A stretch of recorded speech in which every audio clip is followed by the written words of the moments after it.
call the city council meeting to order. Roll call. Mayor Reese, Here.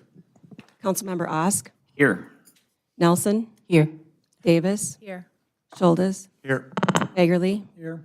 Osmas, Here. Butterfield, Here. and O'Brien. Here. 9 present, 0 absent. Stand for the Pledge of Allegiance. I pledge allegiance to the flag of the United States of America and to the republic for which it stands, one nation under God, indivisible, with liberty and justice for all.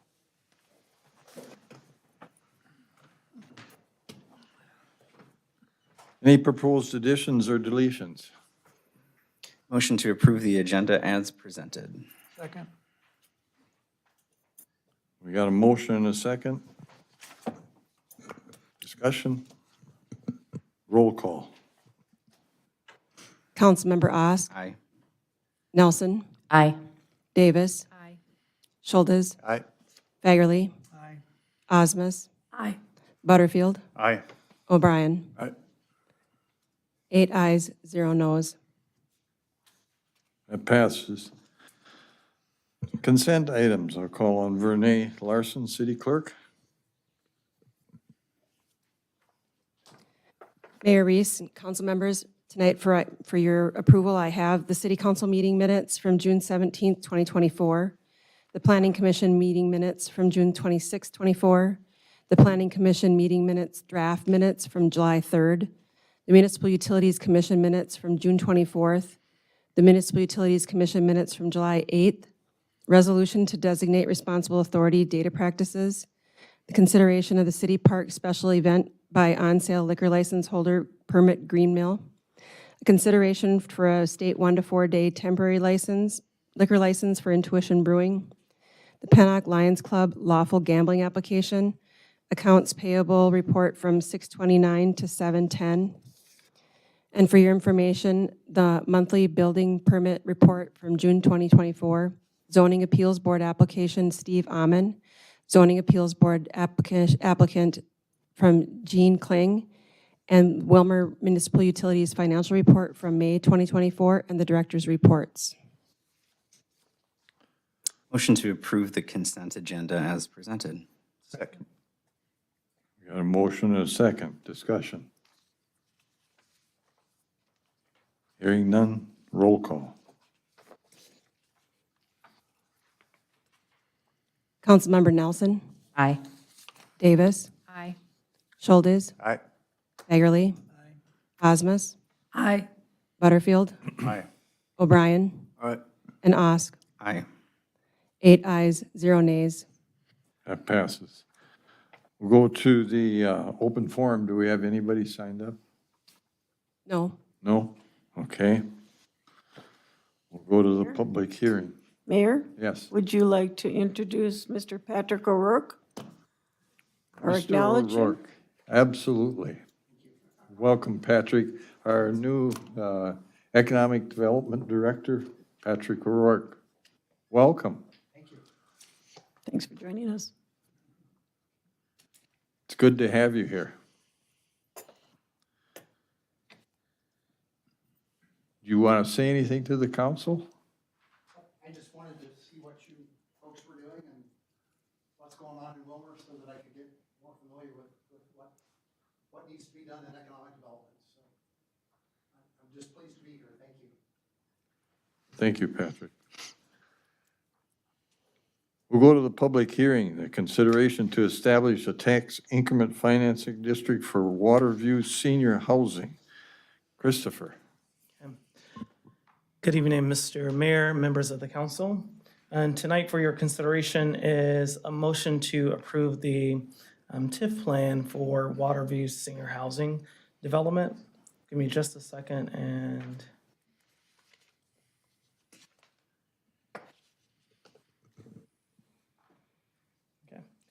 Okay. We first brought this or briefed council on this on May 6th, where we learned about Trident's plan to develop 75 units, 64 of them being assisted living, 14 memory care, and out of the 75 units, 20 of them will be, or 15 units will be for affordable housing at 20%. And the total development cost is $22 million. And there was a gap in financing for Trident to build Waterview senior housing, roughly around 2.5. So they requested that we extend or establish a TIF district for 26 years. Typically, we do have a TIF district now that is 25 years. So this one will look a little different, where we're pledging 80% of the annual tax increments up to 26 years. Two things can happen once the 2.5 is paid for before 26 years. That will satisfy the term.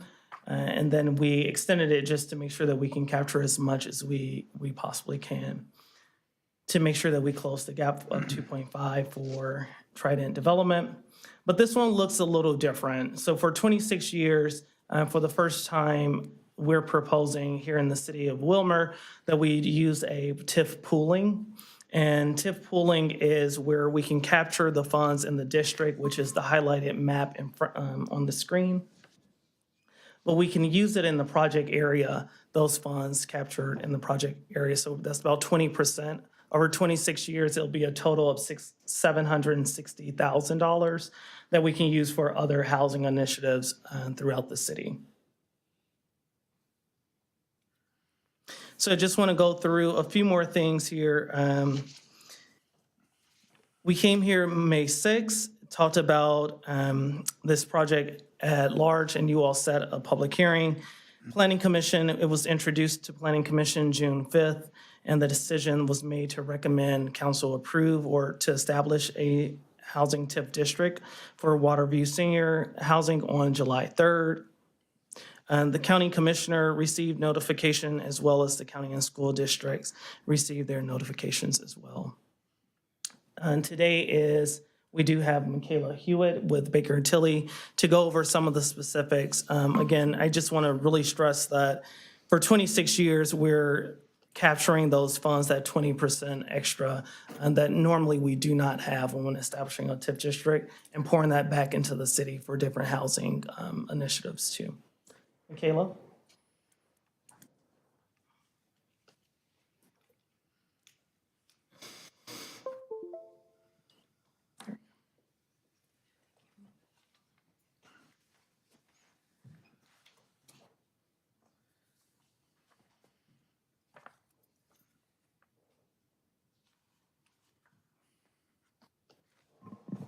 Good evening, Mayor, members of the council. We were here about 6 weeks ago presenting the initial proposal by the developer. Tonight, just to provide a few more details on the actual tax increment plan and the structure of the tax increment assistance as proposed, and happy to address any questions that you might have. So Christopher did walk through the application for TIF assistance based on the proposed 75-unit senior housing development with a portion of the units assisted living and memory care. Subject to receipt of all financing and tax increment, construction is expected to start mid to late 2024. The request for assistance from the city was initially at $3.5 million based on the anticipated value and revenue projections. Following introduction to council, that request has been reduced to $2.5 million. The structure still remains as pay-as-you-go, which I'll walk through that financing mechanism. Again, the purpose of the request is to fill a financing gap to assist with financing of the affordable housing site development and construction costs related to the project. Again, based on review of the feasibility of the project, the availability of tax increment revenues, and the structure of the proposed tax increment assistance, the updated financial gap is about $2.5 million. The way the request has been structured is that the developer would finance the project through private financing and private equity, and then annual tax increments would be received as additional cash flow to support the debt repayment and the equity repayment. The maximum term of a housing district is 26 years, and that is the request and the structure of the assistance to meet the developer's request for assistance, as well as the pooling concept that Christopher had described. Again, just a reminder, tax increment financing is a tool commonly used by communities to capture the tax-based growth that results from the new development. There's a fixed term for the capturing of the incremental revenues, and in this case with the housing district, it is up to 26 years, and then that development capacity is added to the existing tax base. So the tax increment revenues are generated by that increased property value that's created when the property is developed. Here's an illustration. We've got the existing land value. The taxes generated by that existing value continue to flow to the city, county, and school district. The taxes that are generated by the new building are captured by the tax increment district to finance the TIF eligible expenses as necessary to facilitate development of that project. There are only certain costs that can be financed with tax increment dollars. You'll see listed here, it's primarily the improvements prior to vertical construction. So it would be acquisition, any public improvement, site grading. The exception is when we're looking at a housing district, which is what is being considered tonight. The cost of the qualifying housing costs are also eligible, as that is the means for the use of the tax increment dollars. Another concept that you heard tonight is what's referred to as pooling. So the tax increment districts are all the little buildings, and they are where the tax increment revenues are generated based on that new development. You can have one or more tax increment districts established within the city's project area, and the project area can be the same size as the tax increment district, or it can be larger. In this case, the city's project area is the size of the city limits, and so the tax increment revenues that are generated by each of the individual tax increment districts may be able to be spent within the larger project area, and that's referred to as pooling. When creating a tax increment district, there's a draft TIF plan that's created that includes the budget of projected revenues and expenditures based on the new taxable value of the project, what the geographic boundaries of the district are, and the purpose and qualifications for which the tax increment district's being created. One of the final steps is a public hearing, and that's the action item tonight. And then should the district be created, the final step is certification with the county as administering the district. So pooling is again, it's the ability to spend a portion of the tax increments outside the geographic boundaries of the tax increment district, but within the larger project area. The proposed terms of assistance related to the tax increment district are 80% would be pledged to the developer, and that's estimated to be about $2.5 million over the maximum term of 26 years, with 20% retained by the city for qualifying affordable housing costs within the project area. And the project area is Municipal Development District number 2. One of the things to point out is when you're creating a tax increment district, there are statutory requirements on using pooling, and it has to be structured on the front end with the 80%, 20%, as opposed to all of the increment being pledged to the developer in the early years, and then the city retaining a greater percentage in the later years. So part of the conversation related to feasibility has been what is a structure that works, that closes the financial gap, but also provides the ability for the city to retain future tax increment dollars for other to be determined affordable initiatives in the city. So when we're looking at pooling, we're considering maximizing the use of the tax increment generated by that new project, first and foremost to finance the specific district project costs, plus extend the term of the district to allow for the pooling for qualifying affordable housing initiatives. Here's from the tax increment plan. It is the estimated total project costs and sources of revenue. The total budget is about $8.7 million. That is based on a $15 million taxable value of the project. The county assessor has indicated the value would be most likely closer to $11 million. So the projected tax increment is expected to be less than this total budget. However, to provide flexibility with the city retaining that 20%, we do have the budget as the $8.7 million. I touched on the financing options. Again, I'll point out, this is pay-as-you-go financing in which the developer is financing all of the costs, the $22.3 million, upfront through private equity and debt. And then once the eligible expenses have been incurred and other requirements of the TIF agreement, which you'll be considering at a later date, are met, there is a TIF note that's issued by the city to the developer, and then the developer is reimbursed over time with available tax increment. The remaining 20% is kept retained by the city, and then that fund balance is expected to grow over the 26 years and be used for other projects. With pay-as-you-go financing, there are maximum either amount of the financing of the 2.5 million or number of years. And so once those terms have been met, the obligation has been fulfilled, and there's no further obligation to pay the developer if there is additional increment. Here is the breakdown of the $22.3 million budget. You'll see on the right the sources of funds between acquisition, the uses of funds, including acquisition, construction, soft cost, financing costs, and other related costs.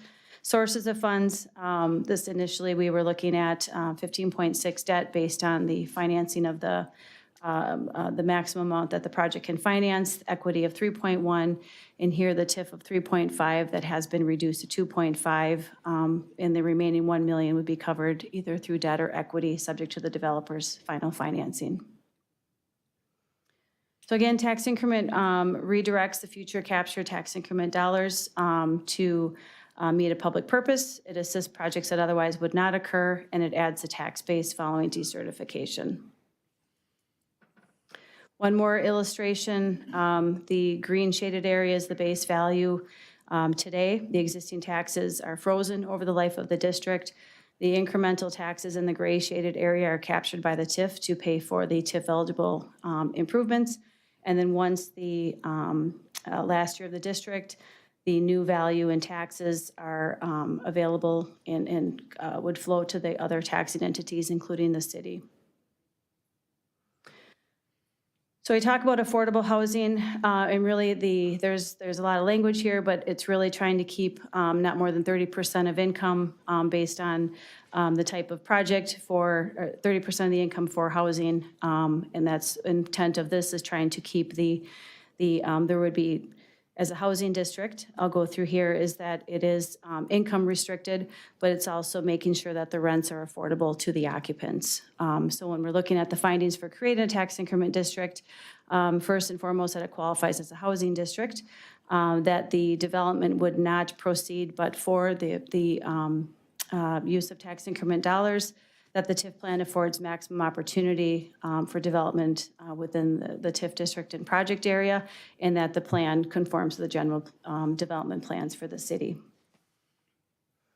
In a housing district, there are specific income requirements, and when we're talking about a housing TIF district, there are both rental and affordable and ownership income limits.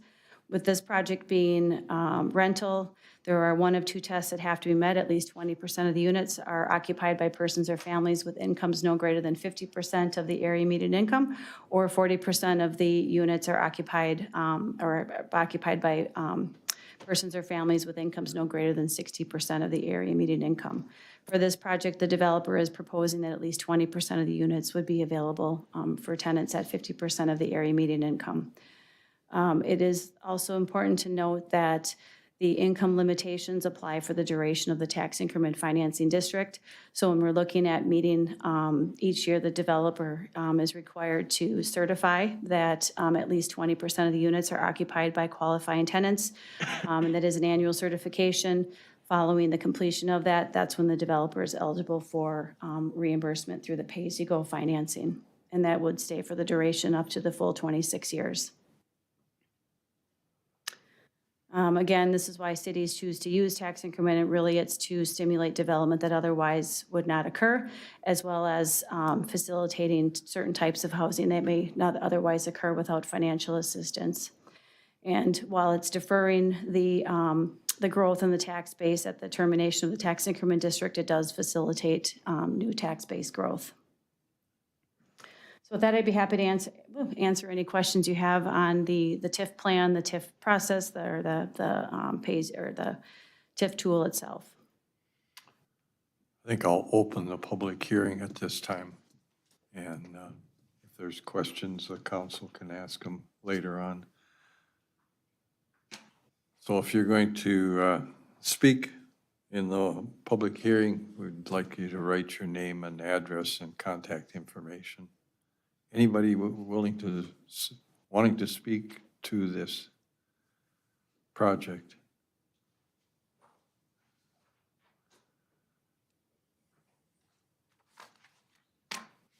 Good evening, Mayor and members of the council.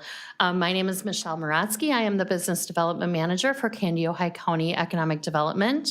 Thank you for the opportunity to speak about this, the creation of a tax increment financing district for the Waterview Senior Housing Project by Trident Development.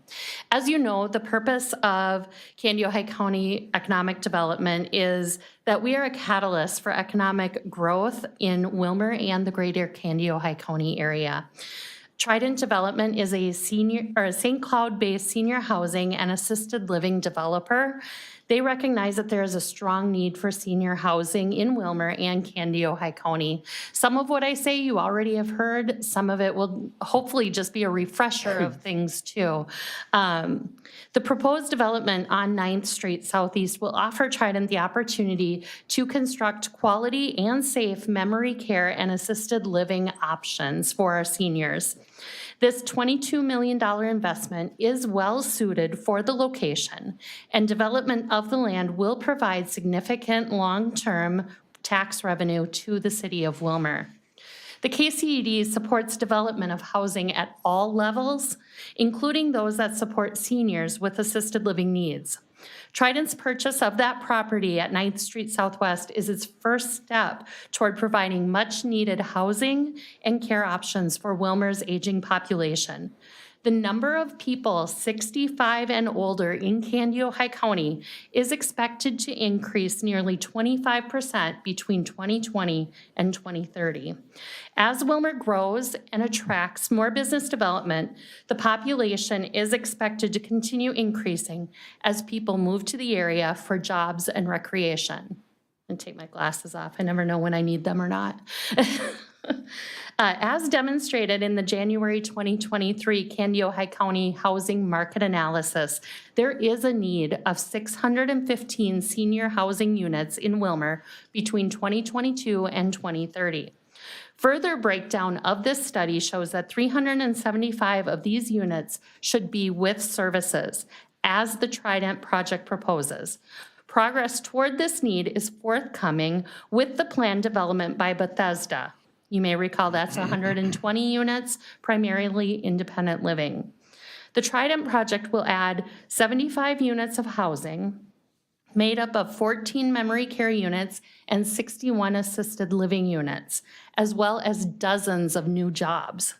These projects will help address part of the need for housing, but we will still need over 400 more housing units for our seniors in the coming years. A few additional benefits of this project. It is situated just south of an established residential neighborhood in a highly walkable area with access to grocery stores and other shopping opportunities. The proposed development will provide an opportunity for continuum of care to area seniors as they age and progressively need medical care and services. 19th Avenue is an arterial road near the proposed site, providing access to medical facilities and other local amenities. This is a level site. It's already part of an already developed stormwater system, and utilities are also nearby. Based on KCED's and my work with Trident, I support the establishment of a tax increment financing district for the Waterview Senior Housing Project. Doing so will provide funding for additional housing development projects in Willmar. If you have any questions, I am happy to answer those or have offline conversations. Thank you. Carl, did you have a question? Michelle, do we have a timeline on if this moves forward, how soon would this be open? You know, I would actually defer to our Trident development partners here for their timeline. Sure. Thank you for the question. All right, thank you, Michelle. Thank you, Mayor. Do Did you want to say anything? Or- Some of the council might have questions for you. Yes, indeed.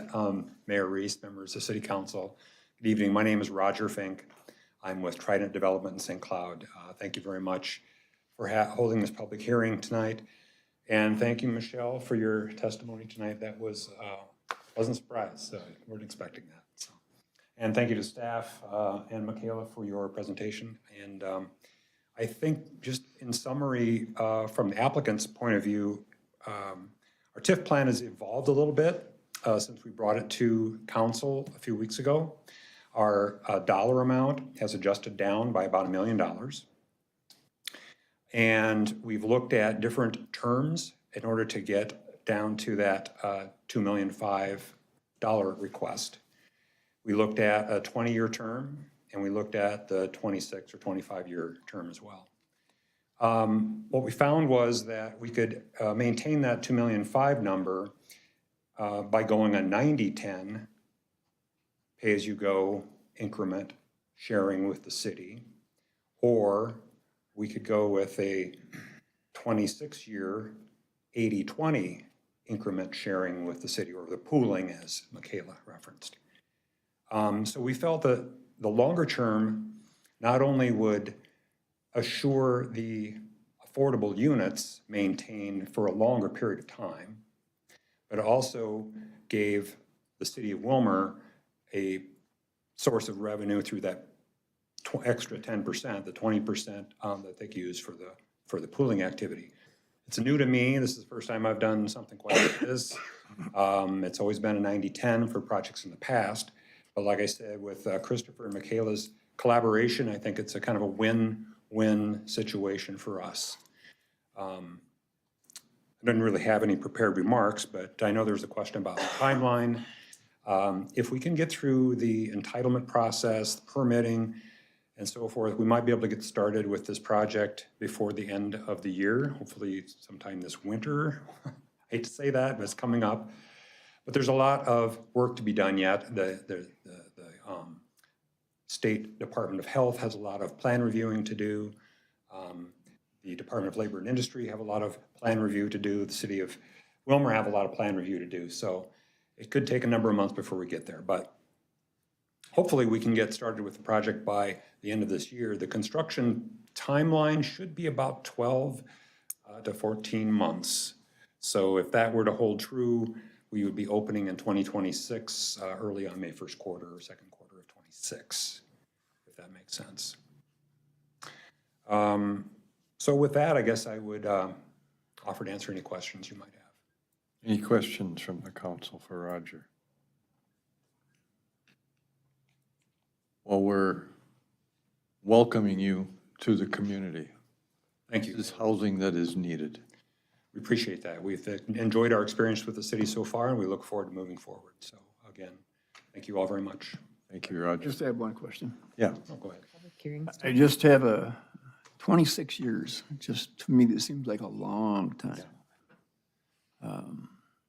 I know a lot of the TIF that I have dealt with in the past has been 10 years, in that range, maybe 15. But 26 years just seems to be an awful long time, and there's not a lot of players left after 26 years. Well, I can only Not saying it offer, to you. Yeah, I know. I won't be here in 26 years either. I guess I would offer a little bit of insight on that. When they say 26 years, what it means is 26 years from when we start the district to when it ends. But the increment stream doesn't really start for yet another year after the increment starts. So for us, the payment stream, the income stream, the TIF increment stream is really more 25 years.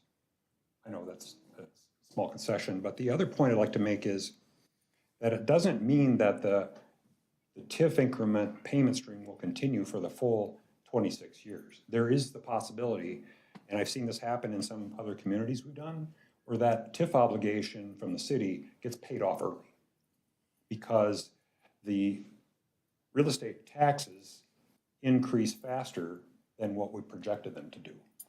And I think we're using a 3%, where Michaela go, 3% increase annually. And I don't know about you folks, but most of the properties we've seen recently have seen tax increases far greater than 3% per year. So with that sort of trend, you're going to find the TIF note retired much faster if taxes go up more than 3% a year, which means then that TIF note, that TIF obligation gets shortened considerably. Well, let's wait. I shouldn't have had Michael speak until we close the hearing, public hearing, so. Is there any other questions? No, I don't think so. Very good, thank you. We'll see. The council still Yeah, might have questions. I'll stick around. Okay. Is there anybody else that wants to speak in regards to the TIF financing for this project? Nobody? If not, I'll close the public hearing and open it up to the council for a motion to approve. I have questions. Yes, I figured there would be Motion first. questions. Tom, I'll make that motion. Second. okay, we got the motion and we got the second. Discussion, Tom?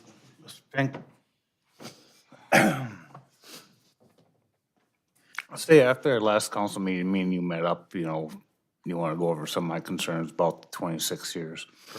I see you did some figures after our talk and, you know, and came down a little bit and on the way they're doing it now for this 20% pool, 2080. I appreciate you guys looking out for that. You know, my main job is to watch out for our tax base here in Willmar. Understood. You know, that was one of my biggest concerns, and also how 26 years was going through. I think with you giving a little bit, you know, coming back, offering us different type of pool than last time, I'm willing to go with this 26 years. Appreciate that. So, I mean, you guys gave a little, I'm gonna give a little. You know, I'm still not comfortable with 26, but you came up to the plate, stepped up and showed, hey, we want to be in Willmar. I understand your concerns. I understand the taxpayers' concerns. So I appreciate that, and I appreciate that meeting that you asked for. Yeah, thank you, Tom. One other point about the 26 years I might want to add, if I may. When we met with Planning Commission, I felt there was a sense of concern if the district were to pay off and expire too soon. In fact, I heard comments like, well, what if happens then? Do the affordable units then, are they gone? Do you no longer have to maintain them? And I said, depends on what the agreement says, but ordinarily, yes, the requirement to reserve those affordable units goes away. So we can do whatever we need to do with those. And I sensed a little concern by Planning Commission that, you know, we'd really like to commit you as long as possible to those affordable units. And so that's why we sort of leaned towards the 25, 26-year term as opposed to something short. I just want to add that. Any other questions? Audrey? Thank you. I'm supportive of the TIF district, and we have done 25 years on our last project, so I'm not afraid of the time frame. I'm a little still confused by the pooling concept and why we are proposing that for this time around. In both of the presentations, and if I understand it correctly, we're keeping money that we can use for something else. But I heard some ifs and ands and buts and ors and maybes and those types of things, and I'm just curious about that structure. So if we approve that now and those funds aren't available for 10 years, I'm not going to be here 10 years from now sitting at this table, and I'm just, the pooling is a new concept to me.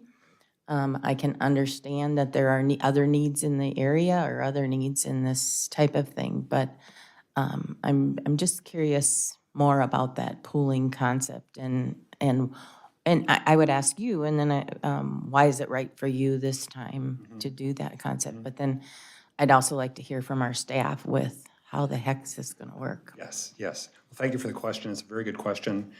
I'm a little bit new to that pooling concept too, so I'll do my best to answer it as best I know, but yeah, I would defer to the city staff or Michaela on that. Because the reason it's right for us is that it accomplished two things. One, it accomplished the ability to maintain those affordable units for as long as the term would allow. that 26-year period, even though we won't be open for that first year. But, and I felt that was a concern that Planning Commission had. The other thing that did for us then was it was able to give back to the city some additional increment that they wouldn't have otherwise received as kind of a trade-off for the concern of having such a long district, okay? My understanding is that the pooling revenue increment starts with the first year. And when Michaela says it's, I don't know, $500,000 or $600,000, that's over the course of the total term received in semi-annual payments over 25 years. That's how I understand it. So I would turn it over to Christopher or Michaela. They have much better experience on that. Which one of you would like to address it? Michaela? Okay. So Mayor, members of the council, you're right that, pooling has become, I wouldn't say common, but I think as communities are looking for opportunities to provide, stretch every dollar to get more funding for more projects, looking at housing districts and pooling has become one of the ways of trying to generate an additional source of funds to facilitate other projects. So the way we try to look at it is, first and foremost, we have to, as you heard from the development team, first and foremost, you have to address the financial gap of that project. Make sure there's enough tax increment dollars pledged to have that project generate, support those affordable units. But then secondly, if there is a way to try to stretch both the term of it up to 26 years and provide that additional source of funds to the city for future, I would say, unidentified uses at this point.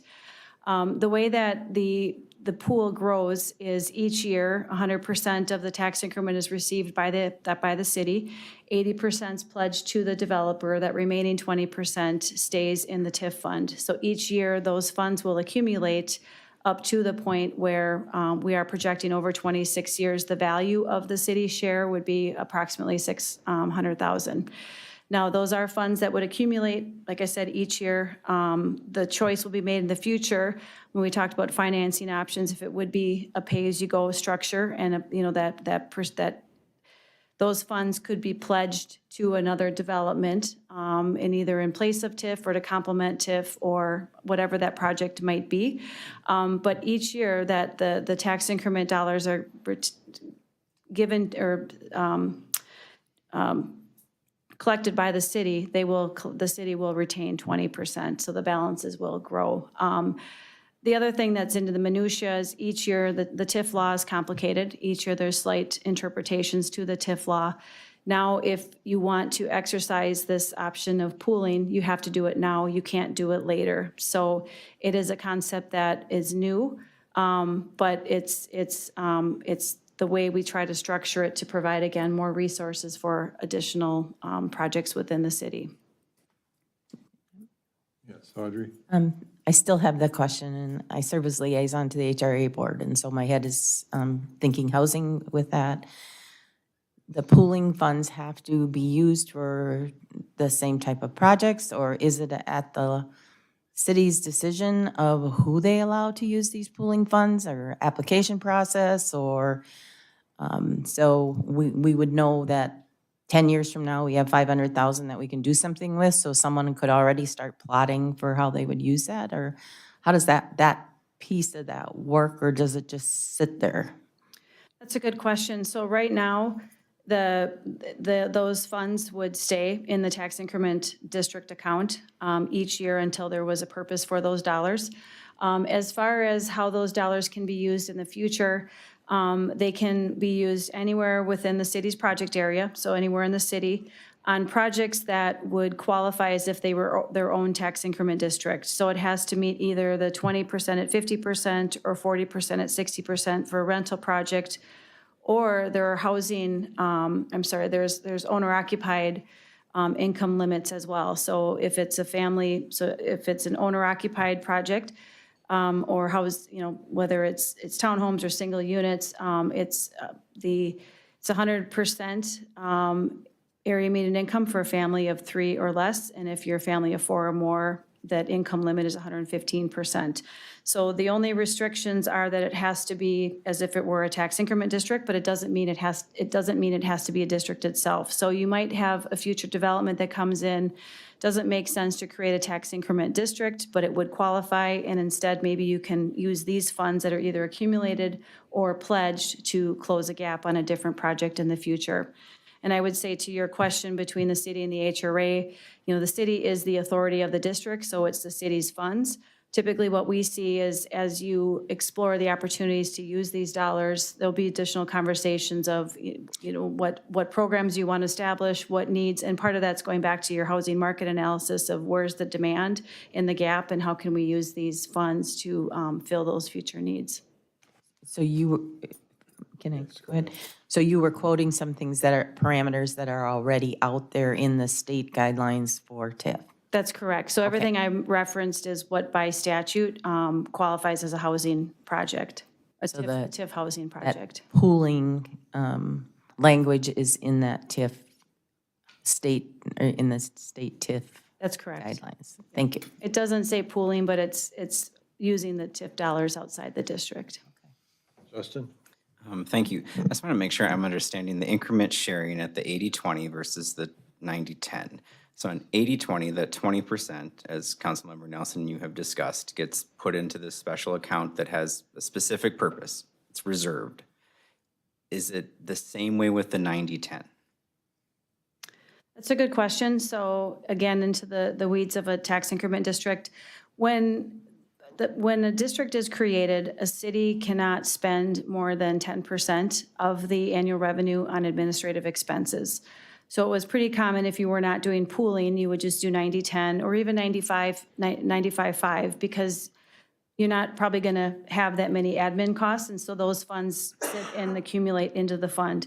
Technically, even under a 90-10, that 10% could be withheld by the city and used for either administrative or other housing costs or qualifying. If it's a redevelopment district, you've got redevelopment qualifying expenses subject to the type of district.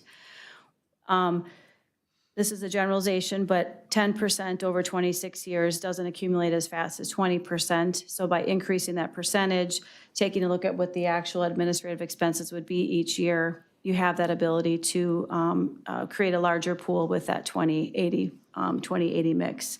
We did look at a slightly higher percentage if we could accumulate more of that pooling funds, but that's where the developer did their financial feasibility and said 80-20 works, but we can't do more than 80%. And we're talking tonight about that 20% being sent to a reserve fund that would have to be spent under the parameters that you've already outlined. Yeah, right now, right. So right now, the action item is to adopt the tax increment financing plan, which provides the city with the authority to use the tax increment dollars. At a future council meeting, the actual TIF agreement, which will include the provisions of the TIF assistance, would be for consideration by the city council. I believe that's at a later date. But we're having this discussion tonight, so you know what the terms of the TIF is going to be. And again, this TIF plan provides you with the authority to be able to create the district and use those dollars. And at this point, the TIF funds that are accumulated by the city could either go into a special fund, we haven't talked administratively what that would look like, or just stay in the TIF fund and accumulate for the identified purposes that to be determined. Okay, thank you, that's helpful. And just another total line of questioning, which I think maybe for Mr. Fink, but so we heard from the EDC tonight that here in Candiota County, between 2020 and 2030, we can expect a 25% increase in our senior population. So 2030, only 6 years from now, it's gonna take you a little while to get your facility up. So let's maybe just assume 4 years for that. The baby boomers have created this kind of increased need for senior housing, from what I understand. And it seems to me that every time they kind of enter into a new stage of life, it catches all of society by a surprise for some reason, right? Like they all just retired and all of a sudden we're like shocked that we can't hire anyone. My question is, with the youngest boomer being born in 64, which makes them 60 years old, in 26 years when this TIF expires, they're gonna be 86. The life expectancy for someone right now in America is 77. What are people in your industry doing? We need that housing now. I don't know if we're gonna need it in 26 years. Are we gonna need it in 26 years? And what are people in your industry doing to pivot? Are you thinking out into the future for 26 years? I don't want to be caught surprised when the boomers are all dead and we're all like, oh, we never thought they'd die. I'm a baby boomer. I'll be surprised. You're surrounded. Mayor, Councilmember Osk, I don't know if I have a really great question or answer for that. That's pretty hypothetical and so forth, but our industry certainly does see this, what we call silver tsunami headed our way. Personally, I don't know that we can create enough housing units of that type, assisted living or dementia care or active senior age restricted as it is.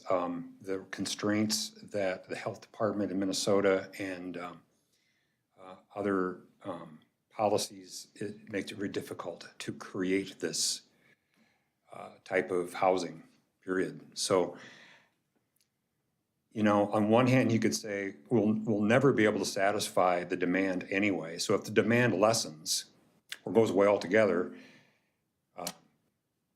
maybe if we just build just the right amount. I think that's what you're really talking about, supply and demand dynamics. Right, and the fact that it's going to be really different for a period of time. The other thing that's happening is that while, you know, the actual age demographic, you're trending about, you know, they'll all be dead in 26 years and will there be anybody Maybe left? not all, but What's interesting about the health conditions of the younger generation, younger than the baby boomers, is they're not as healthy.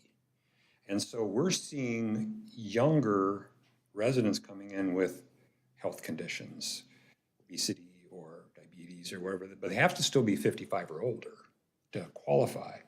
But I don't know if that trend will continue. I certainly hope it doesn't. But that's something that we're seeing right now too. And then I think that as far as industry is concerned, we're also focused on housing for just active seniors, that like Bethesda is doing, right? And we'll have to see how that evolves into housing with services over time, whether that sort of fills in. But the bottom line to your question probably is that could this property be converted to a different use if there isn't demand anymore? Sure. I would say yes. You could convert it to lodging. You could convert it to market rate apartments. You could convert it to homeless shelters, you know, things like that. There's a lot of other alternate uses you could convert it to if the demand completely falls off the map. And is there an aspect of the TIF agreement that speaks to what happens if you no longer do business in the community? I don't remember. Is there? There is a look back clause, so it transfers the terms actually transfer to a new owner as well. So we'll continue to have a TIF pool as well. Thank you. I hope I answered your question as best I could. Is there Yeah, no, I can answer? You want to take a crack at it too? Yeah, I would love to. So thank you, Mayor and council members. One of the things that I have asked is that exact question. Are we overbuilding our senior housing, our assisted living, our memory care? Are we overbuilding that? I am that Gen X. You know, just remember that I exist. That's all I ask. And, you know, what do things look like in 20, 25 years? Am I going to live in the mall with an Orange Julius, or am I going to live in assisted living or an independent housing? I can say that I mentioned when I spoke earlier that Willmar is growing. I am speaking every week to multiple business developers that want to locate their businesses here as we expand the industrial park, the rail park, also in greater Kandiyohi County. It isn't just Willmar people that live in Willmar facilities. It's around. We are growing as a population. I believe our census data has never shown a decline. So that tells us one thing. The other thing, and this is also stuff that I've spoken with Deed, our partners at Deed about, and they've said the same thing. You know, we're growing. Rural is not dying. We are growing. But also, I received information today that you may recall childcare. We need approximately 1,400 slots, up from 800 just a couple of years ago. Now it has grown another 172. So people are still having children. People are staying around here. People are moving. Our immigrants, our refugees, all of these people need housing solutions. So hopefully that answers your question and makes you a little more comfortable with the level of building that we're doing. Thank you. Thank you, Michelle. Tom? Yeah, I don't know if Baker Tilly or the city wants to answer this, but from Councilmember Nelson's question got brought up with affordable housing, you know, that this could be tied into there. How big would that affordable housing have to be for single-family houses to retain a portion of this money to get some single-family housing built up? You know, is it one house, 10 houses, 20 houses? I'll take a stab at it. We can use the pooling funds not for, let's say, just the development of one single-family home, but we can use those funds as incentives. So I personally would look at this as a program for first-time home buyers, or an incentive for facade repairs and rehabilitations, or we can even use some of the funding to apply it towards new development, but it won't solely build new housing. It's not enough. So right now, currently, I think it's $400,000 to build a single-family home, $400,000 to build a single-family home. So that wouldn't be enough, but we could do smaller projects throughout the 26 years to kind of close the gap. Well, I just want to know how big of a district it would have to be, you know, for single-family housing to get in it, you know, Doesn't. 10 houses. It doesn't. I see. And so it doesn't, so the district is the 3 parcels that Waterview senior housing will be at, but the project area is the entire city. So these can be scatter sites throughout, or a program that services scatter sites throughout the city. Does that answer? Not really, you know. Okay. I'm kind of looking I'm gonna more have- for, kind of pushing more towards away from apartments using this and getting some single-family houses built in Willmar, and use this money to get the developers say, hey, I can start building some houses versus apartment buildings. I can try to address that there's no limits on, you know, what the size of the district or the size of the projects that those funds could be used for. I think if we use the example of, let's just say, you know, a new house, I'm going to make these numbers up, but let's just say, you know, that you have a home price that's a certain dollar amount, you know, let's just say it's $300,000, but to meet, for someone to qualify to buy that house, their income has to be at 100% or 115% of the area median income. So let's say that house needs to be reduced down to, you know, 25,000 or something to make it affordable, and they're qualifying. That's one example of how these dollars could be used. It's really more of a gap financing tool to facilitate, you know, whether it's first-time homebuyer programs or, you know, other improvements. But it can be for owner-occupied or rental. So I think that's the key and that's part of what I would anticipate if there's guidance of the direction for how, you know, what type of program or developments that you want to focus these dollars on, I would assume would be future conversations. But just know that, you know, the intent of this pool dollars as it grows is to really be more of gap financing to facilitate development that you're not seeing now that does meet the requirements of a housing district, whether it's rental or owner occupied. And my example was just one example of how we've seen those dollars facilitate, or how we've seen pooled housing dollars facilitate future owner-occupied homes and make them affordable for that at a qualifying income level. Okay. Mike? It seems like 55 is the magic age to get into these apartments, some of these apartments and these programs. What about veterans who come back from wars And right now, we're very, very short on places for these veterans to be. Is there such a program that we can help get into these types of apartments?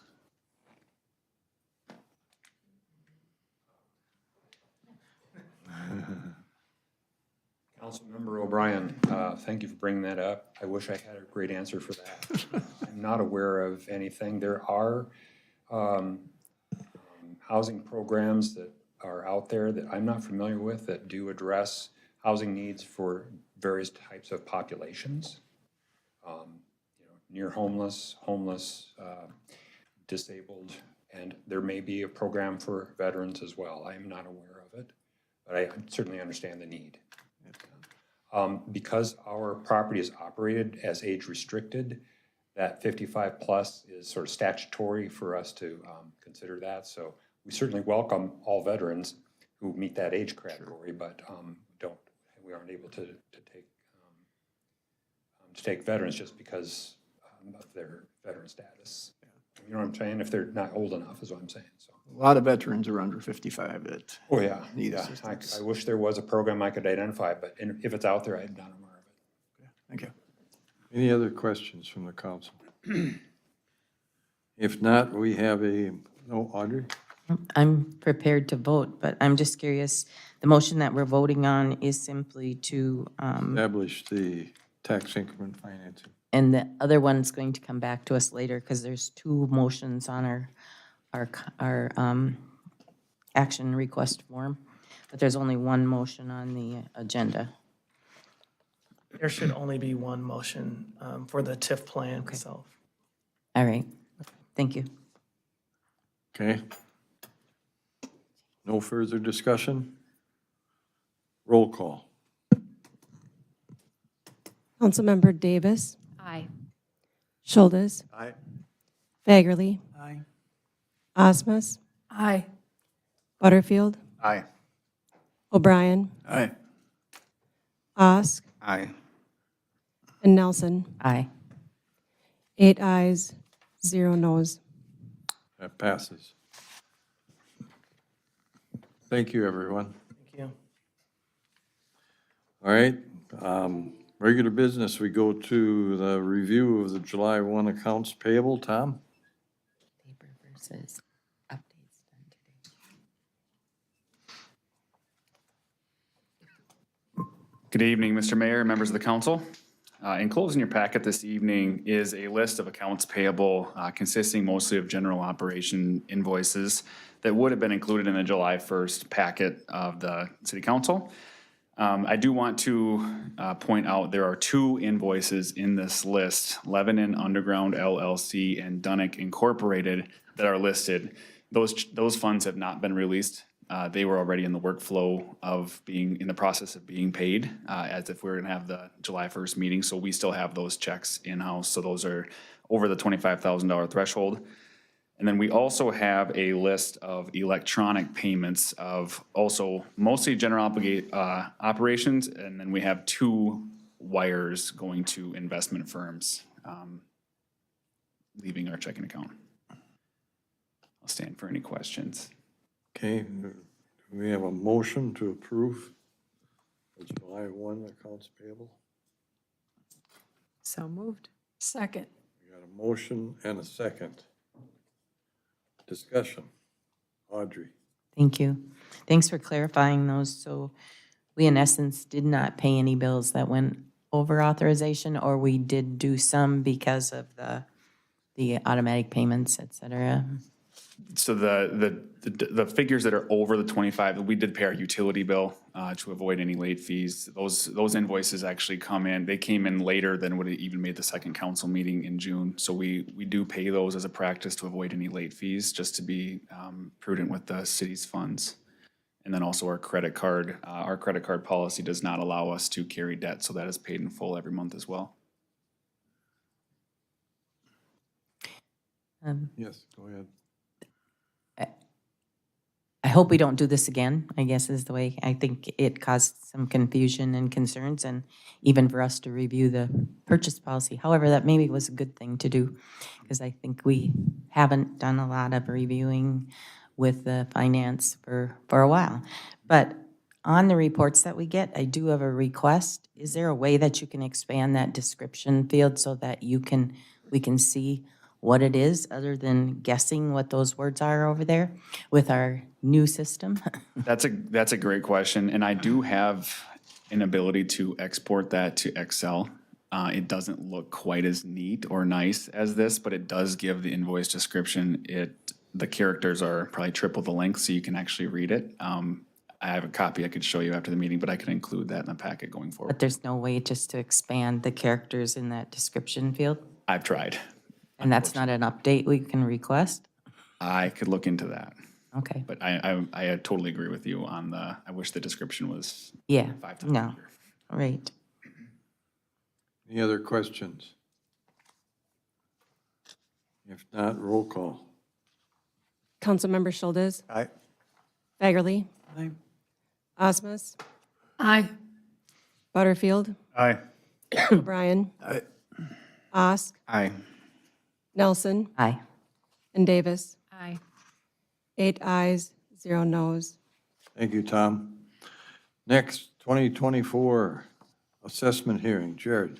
Good evening, Mayor, Council. Enclosed in your packet this evening is a resolution for the assessment hearing associated with the 2024 improvement project. The resolution identifies a public hearing date of August 19th. And by way of background, this is the next step in the assessment process that we've been going through for the 2024 improvements project. So we are recommending adoption of the resolution, and I'd be happy to stand for any questions that council might have. Move to approve. We got a motion? Second. We got a second? Discussion. Tom? Do we have our corner lot kind of figured out this year better on assessment policy than we have in the past? Yeah, based on council's review of the corner lot policy that we had a few weeks ago, or perhaps it's months now, there were no specific changes that were requested to that. So I think we're in a good shape, in a good position for the corner policy, so. And then on all these projects, we don't have any other projects that happened within the time period, like with Shrubs last year where they were charged like 5 years, 10 years prior to that on the other road than this road. We don't have any of those problems coming up on any of these? Not that we're aware of. Okay. We've reviewed that as part of the assessment preparation process. Any other questions? Roll call. Councilmember Fagerly. Aye. Osmus, Aye. Butterfield, Aye. O'Brien, Aye. Osk, Aye. Nelson, Aye. Davis, Aye. and Schuldes. Aye. 8 yeses, 0 noes. That Thanks, passes. council. Thank you, Jared. Next is a consideration of wastewater rate study. Justin. Good evening, Mr. Mayor. Good evening, council. I am here tonight on behalf of our wastewater treatment department requesting council approval for a rate analysis study to be conducted. It is important to have a financial plan when projecting our future capital improvements, debt repayment, fund balances, and operation costs. And having this study done will give us that necessary financial plan. The last wastewater rate analysis was completed in 2019, and rates have not changed since that time. Staff received 4 proposals for this study. The recommendation is to use Baker Tilly. Included with the Baker Tilly proposal is the potential renegotiation of the city's current PFA loan. This loan is scheduled to have 5 years of balloon payments beginning in the year 2025. That will roughly double our annual payments.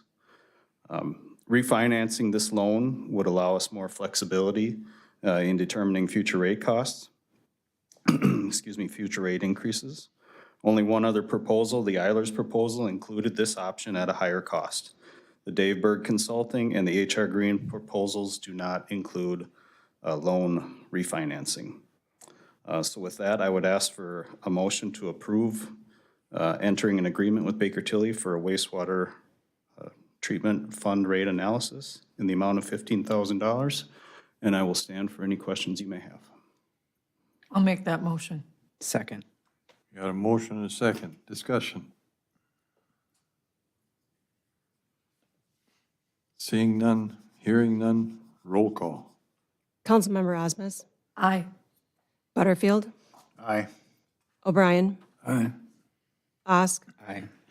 Nelson, Aye. Davis, Aye. Schultes, Aye. and Fagerly. 8 ayes, 0 noes. That passes. Thank you, Justin. Thank you. Next is public hearing establishing a gas franchise ordinance. Kyle.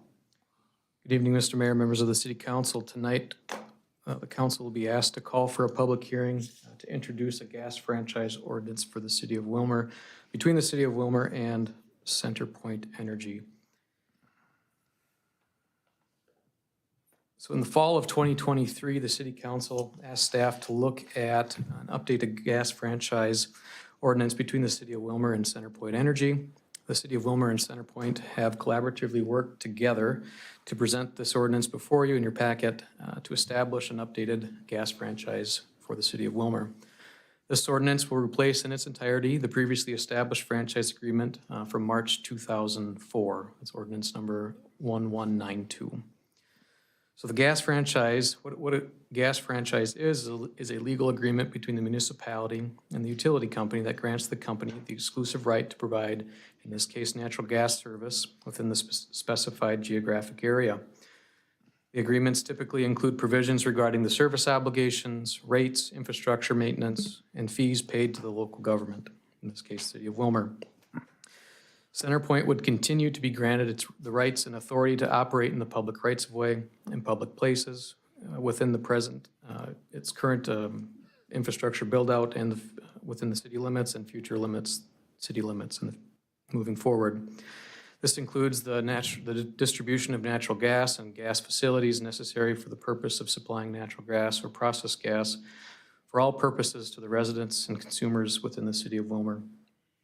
Gas franchises often involve the payment of franchise fees by the utility company to the local government. These fees are often based either on a percentage or a flat rate of the company's revenues that come from gas sales within the franchised area. And these revenues can be contribute to the local government's budget, providing funding for public services, infrastructure projects, or other community needs. By granting a franchise agreement, the local government can regulate and oversee the operations of a gas utility within its jurisdiction, ensuring compliance with safety standards, environmental regulations, and service quality requirements. The franchise agreement establishes terms under which the utility operates, providing a framework for resolving disputes and addressing community concerns, etc. The franchise agreement often, like I had mentioned, includes provisions for the expansion and maintenance of the infrastructure within the community and can lead to improved access to natural gas services for residents, businesses, and institutions, thereby supporting economic development and growth. Mr. Mayor, I will pause there for any questions. Again, this is the introduction and calling for a public hearing to establish a gas franchise ordinance. Looking for a motion establishing, calling for a hearing. Second. We got a motion and a second. Discussion. Audrey. Thank you. I know we've talked about this before. I was kind of surprised to see it before we had an introduction of our budget or an estimate of what this could bring to the table. Is there an estimate that's already being proposed in the budget? I know we're going to hear that maybe in 2 weeks, but before we do this, what does it bring to the city? So I'll dive into that in the next, the franchise fee ordinance, if that's okay, more specifically on the fees being proposed and what we're anticipating with what's proposed in the packet. This one would just be the overall ordinance regulating. I was just wondering if we had it on record that it was going to be the date and the time.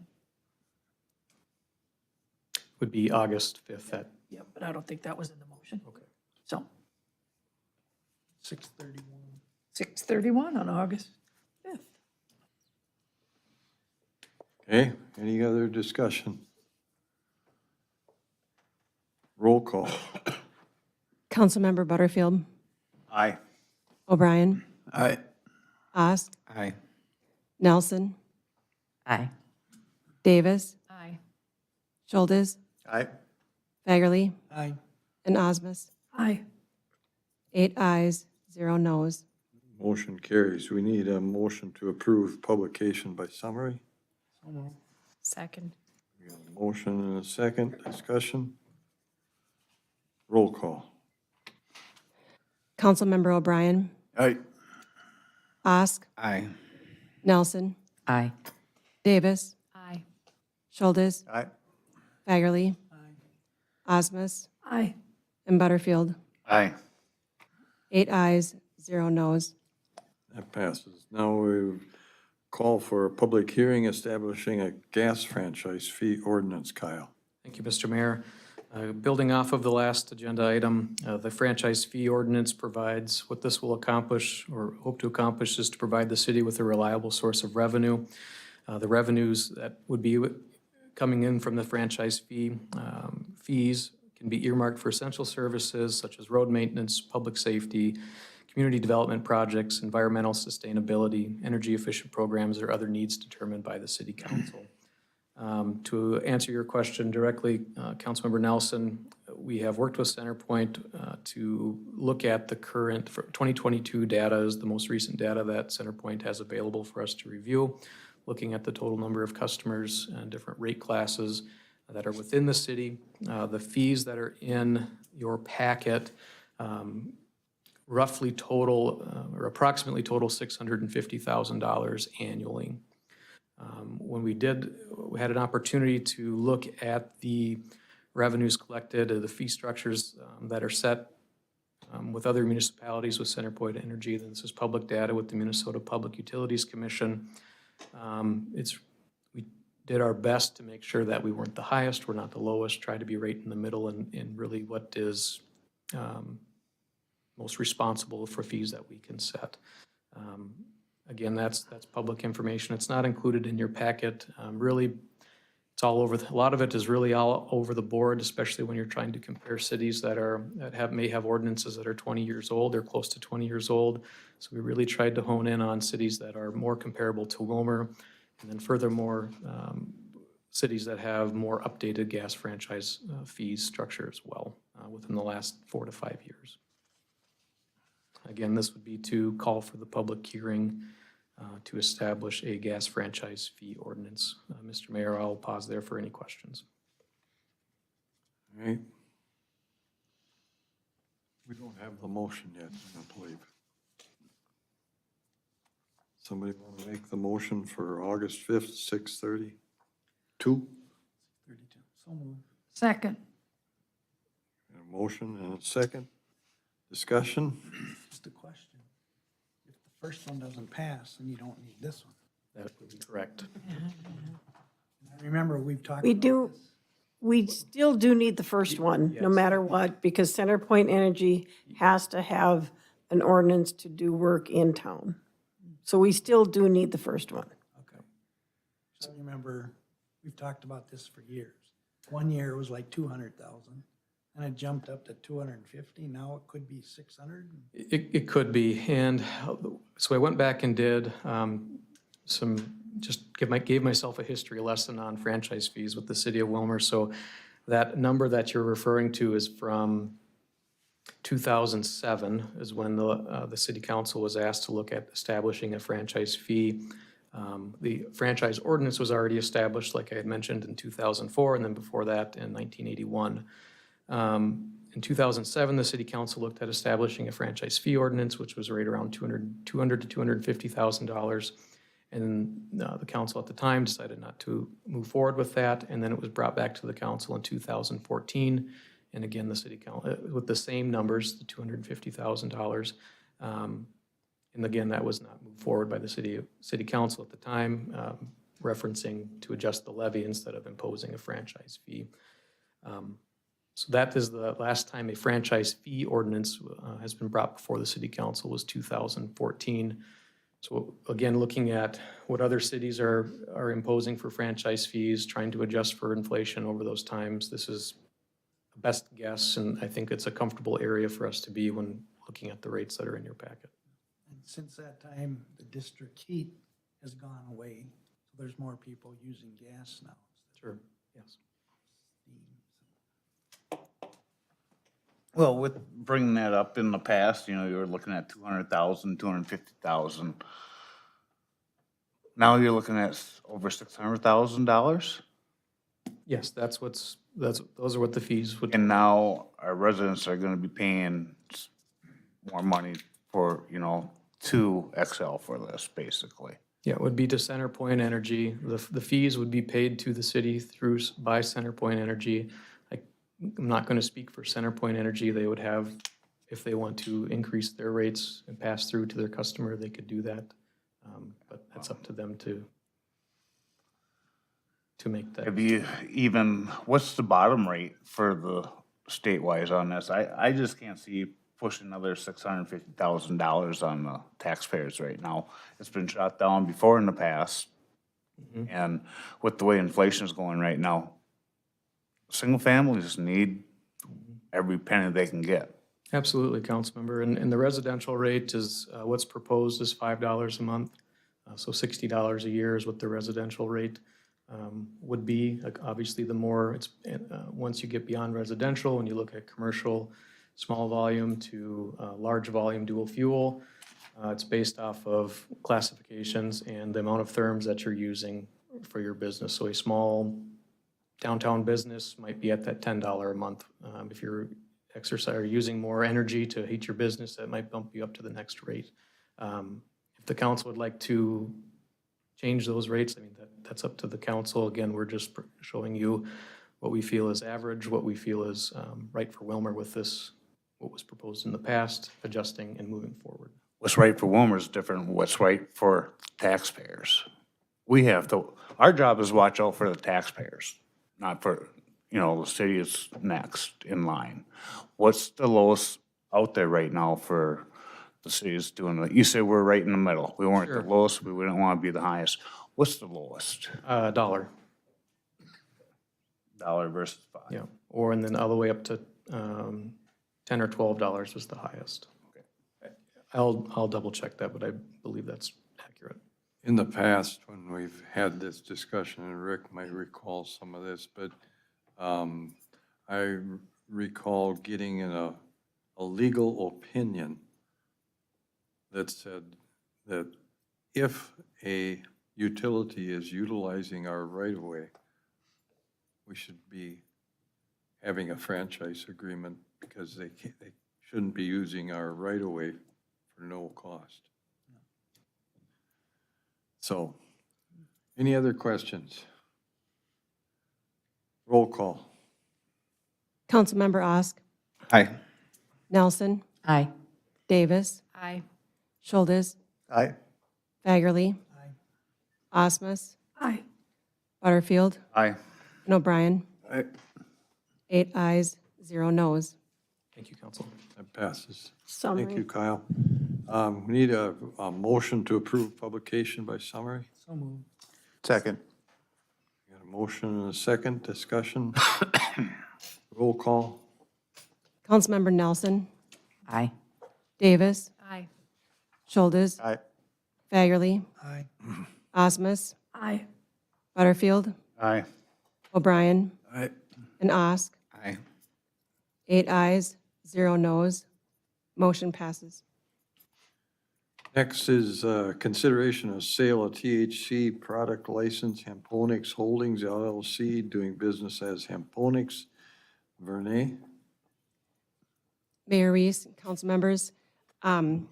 So the current owners of Hemponics LLC, located at 1425 First Street South, are selling their business to Hemponics Holdings LLC, doing business as Hemponics. In September 22, the city council adopted an ordinance to regulate the sale of THC products in the city of Willmar, and Hemponics has been operating under that license agreement and with a license that they received from the city. Currently, that business is a partnership, and that partnership is selling to one of the partners. So according to state law, they have to reapply for a new license under the single ownership, and so that would be the LLC, Hemponics Holdings LLC. So they're looking for your approval tonight to, for their application as a single holder of that company. Make that motion. Second. Got a motion and a second. Discussion. Tom? Now, does any part of the old license fee kind of get kicked back to the old? No, Okay, they have to repay Okay. for a new license. okay. Any other questions? Roll call. Councilmember Davis, Aye. Schultes, Aye. Fagerly, Aye. Osmus, Aye. Butterfield, Aye. O'Brien, Aye. Osk, Aye. and Nelson. Aye. 8 ayes, 0 noes. That passes. Next is a resolution to acknowledge donations for the second quarter of 2024. Vernay, once again. Mayor Reese and council members, we are looking for approval of the list of donations that were received in the second quarter, the period from April 1st, 2024 through June 30th, 2024.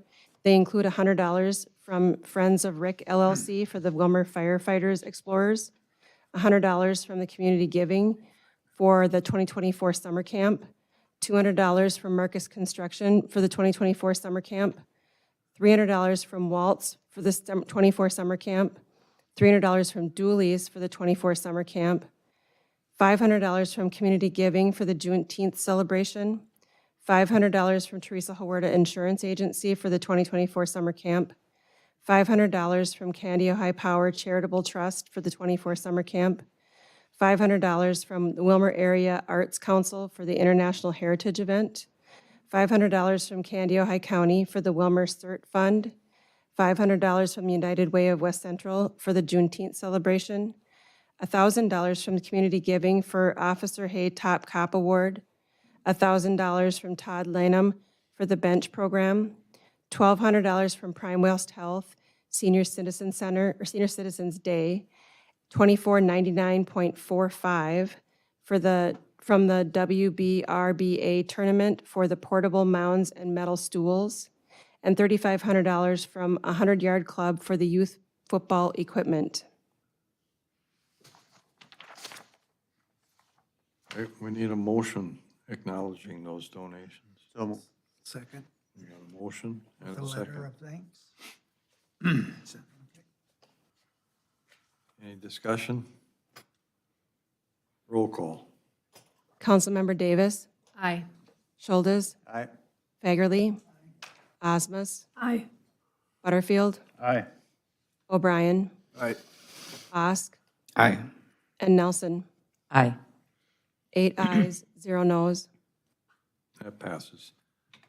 Before we go into the director's update, we'll take a 5-minute break.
All right, we're going to get started. Director's update.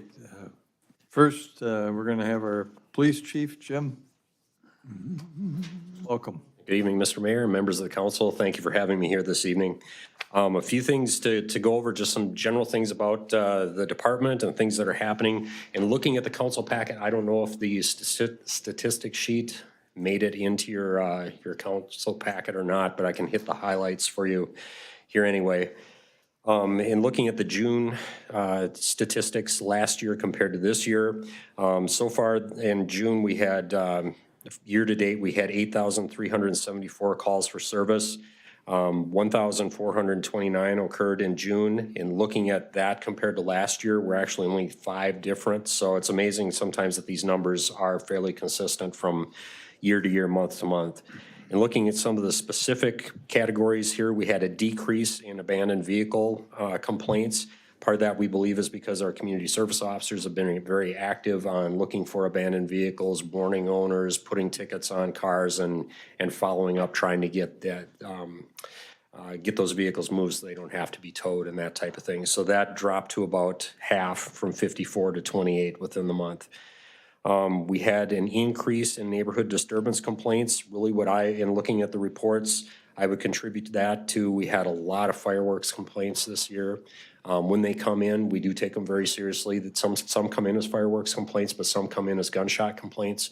So obviously we want to take that seriously and check them all out. But there's this, that almost doubled this year, actually did double from 24 to 48 for neighborhood disturbances. Now that's not just, that can be loud parties, that could be, strange noise or something like that too, and not just fireworks, but I think that was the largest contributor. We fortunately had a decrease in theft complaints. I don't have an answer for you on why that might be, but that could include retail theft, shoplifting, thefts from vehicles, and that type of thing too. We did have a significant increase, almost a triple increase in mental health related calls. In looking at that, we've got a couple individuals in our neighborhood right now that are taking a lot of time on police services for mental health calls. So we've been working with family services and other providers to try and get them the services that they need. They might be off their medications or that type of thing. It's not to the point where officers can go and they'll offer services. They'll ask, can we bring you to the hospital? Can we bring you to crisis? They often refuse, and it's not enough where they can force the issue to sign a police officer hold or mental health hold to get them evaluated. So we're working with some other providers to try and get that all worked out. So in comparing the calls for service this year versus last, again, for the Willmar Police Department, we statistically are around anywhere from 18,000 to 21,000 calls for service each year. We are average about 40 to 60 per day. Kind of fluctuates throughout the year with weather, with school, no school, things like that. This year we are about 11 days ahead, or about 500 calls ahead of 2023. So it looks to be an active year again too. And again, like I've said before too, when it comes to calls for service, it's a little hard to, if somebody calls about a bag of trash laying in the middle of First Street and it's a traffic complaint, it might take an officer 5 minutes to completely clear that. But a homicide call that could take months of investigation also counts as one. So they both count as one. So to get a true look at this, sometimes you might have to dig into the time to evaluate that. So other things that are happening around the department, we were fortunate enough to hire a new officer. His name is Cody Karen. He started on July 1st was his first day. He's a recent graduate from Alec Tech. He's from Cottonwood, Minnesota. Has never been an officer before. So we welcome Cody. In typical fashion, he was here for 6 days, and now the military took him for a month of his mandatory training. So he'll really start his training in August, and we'll roughly finish up with that about November and be able to be on patrol. We're also saddened too that we are losing one of our officers that's been here for about 3 years, Dave Vierling. Took a job with the Shakopee Police Department, and July 29th he'll be leaving us and going to Shakopee PD. But they're fortunate to have him. He's he's a great officer. He'll do very well. He grew up near that area. His family lives near that area, and it's also closer to where his wife's family is at. So that was the motivation for his move there. Some other things that have been happening. Yes. I'm sorry. So we gained one and we lose one, so are we still down 6? Correct. Correct, we are. Yeah. We're backgrounding an individual right now. We've got a police commission meeting coming up to see if that individual will move forward in the process later this week. But right now, we sent officers to the Alec Tech skills program, or the kind of like the police academy program for new officers this summer to try and recruit. And unfortunately, we haven't gotten, the numbers are low there. There aren't a lot of individuals going to skills this summer. But, we haven't received any applications from those individuals, even with personal contacts and that type of thing. A lot of the individuals that are entering skills or entering Alec Tech already have job offers. So that's something that we're kind of refocusing on, that we may have to look at first-year law enforcement students and maybe even do some type of conditional offer with, if they fit the bill and the police commission approves and that type of thing, to kind of keep them on the hook. Now, that's not an immediate help to the department, but another year or 2 years down the line, hopefully that will bolster the numbers and get them up again. So, all right. A couple other things that have happened. We just had coffee with the cops on July 11th at the Willmar Community Center. Britta is a rock star. She had donuts there for us, so we were happy about that. There was a pretty good turnout that day. We are planning, we don't have the final preparations in place, but we're gonna have pop with the cops at, we're planning probably a city park in August. So we're working with one of the pop vendors right now to get that and do that. And that'll be, anybody's going to be welcome, but it's kind of aimed more at the younger crowd. So there. Police department's been busy with a few other things just within the last couple weeks here. We had an officer that went to Indiana and spent 3 days there testifying in a crim sex case that he helped investigate in Willmar. Our officers helped out with a homicide investigation that happened in St. Paul that had some ties to the area here, so they helped with that. Also, Meeker County, as you maybe heard, had a robbery and attempted homicide that all 3 suspects were located in Willmar, and Willmar PD and Canyon County Sheriff's Office and C6 Drug Task Force spent a lot of time tracking those individuals down and were successful in making arrests. So just bigger cases, bigger agencies. We continue to have involvement there. Pastor Paul has announced his official retirement from our chaplaincy program. That started, should have brought the numbers with me. The chaplaincy program has been in place for probably about 25 years. Pastor Paul was one of the original chaplains on that. Right now it's Pastor Paul and Pastor Tony Freeberg from the Church of the Nazarene. Pastor Paul is going to stay on and help train in any new chaplains. We held an open house where interested pastors could come and speak with them. We have Pastor Craig from Redeemer, who actually was a police chaplain in Cleveland, Ohio, and he's submitted an application. And then we have Chaplain Cecil, who used to be with the Fortress. It's now Cecil Meyer. Cecil Meyer, yep. It's he's with something different now. It's kind of a group of chaplains that cover a lot of different businesses. Chaplains. He's also with Faith at Work. There you go. Yes, Marketplace Chaplains. Thank you. So he's applied also. So we feel pretty confident from their backgrounds that they'll make it through the background process here. But we're doing the necessary backgrounds on that. So. One last thing that I wanted to talk to the council about is a few weeks ago, the council brought forward for us to look a little bit further into the UTV permitting and ordinance within the city of Willmar here. There was a Willmar resident that had expressed interest to one of the council members, and it was brought up to us. We reviewed the ordinances from several different cities around Minnesota. There are, a fair number that have ordinances for that. In order for ATVs, UTVs, golf carts, that type of thing to operate within the city limits, there has to be a certain ordinance that permits that. Otherwise, it's not permitted. So we looked at several of those ordinances, met with, as a group, we met city administrator, city attorney, planning, myself, looked over several different things. We have some concerns that have come up with that from our review and speaking with a limited number of residents. There are some residents that, would be in favor of that. Some concerns that we have are about safety with UTVs. First of all, UTVs are made for off-road and not necessarily on-road. So they've got a different wheelbase, different center of gravity, could potentially be more easily tipped over depending on how they're driven and that type of thing. In looking at our city streets, especially in Willmar, the speeds and design of streets, we've got a lot of busier roads, the Willmar Avenues, the first streets, the 19th Avenues, to get to some of the retail locations and things like that would need to be crossed. Some of these cities that we looked at were fairly small cities. You didn't have to travel through a lot of residential to get to a restaurant or that type of thing. So it was a little bit potentially safer path. UTV safety features are different than cars. For instance, there's, at least I'm not aware of any UTVs that have airbags.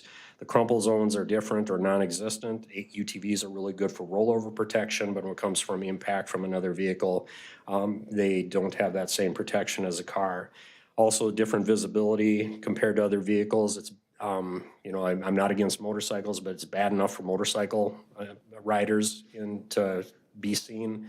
The UTVs would be probably slightly better, but still would be more difficult, we feel, in vehicles for visibility.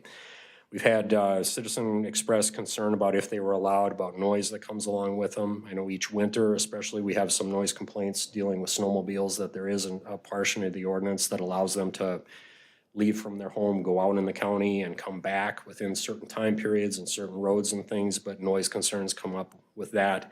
We're concerned about that with UTVs also. And then, just the potential for misuse for underage people. We have some areas in town here right now that we struggle with enforcement on, whether it be golf carts or something like that with underage kids riding them out in the streets and things. So those are concerns that we have there. I looked up some UTV statistics for 2023, and again, compared to vehicles or cars and trucks, it's a much lower number. But last year, there were 312 reported accidents involving UTVs. There were 15 fatalities in the state. 323 people were injured, and 47 property damage reports that came with that too. So they travel at fairly high rates of speed. They can be dangerous depending on how they're operated and that type of thing. So in looking at the totality of that, it's the recommendation from the staff here to not create a permitting process for UTVs in the city of Willmar, but we would follow any direction of the council you may